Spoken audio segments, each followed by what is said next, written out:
Hi, I'm Jay Carpenter, and this is my 2.2 law supply video. So first, let's talk about the definition of the law supply. So the law supply states that a higher price leads to a higher quantity supplied, and that a lower price leads to a lower quantity supplied. Supply curves are used to summarize the relationship between supply and price. So here's my supply and demand graph with my equilibrium point here. Now we're going to talk about the difference between movement along the curve and a shift in supply. So we look at our supply chart or supply curve. These are our points. Here's my normal equilibrium point, and these are my points along the curve. These are predicted. These are standard. These are what's supposed to happen. Now, if we look at S prime, this is a shift in supply. We have a new equilibrium point. This is often caused by an action of some sort. A new equilibrium point is given. So now we're going to talk about the differences between an increase and decrease in supply.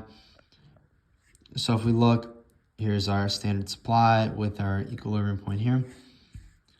So if supply increases, we have a new equilibrium point. We have lower price, but we have more quantity. And then if we look at S double prime here, we have a new equilibrium point as well. And that also states that price is increasing, but quantity is decreasing. So we have less of that item, but it is more expensive. Okay, so now let's use real life examples to explain the law of supply. So if we have apples here, we have apples. Here's our standard supply right here at S. So if the price of raw materials increase, so let's say apple trees increase in price among other things, that is S prime. That means the price of apples will increase and the quantity will decrease.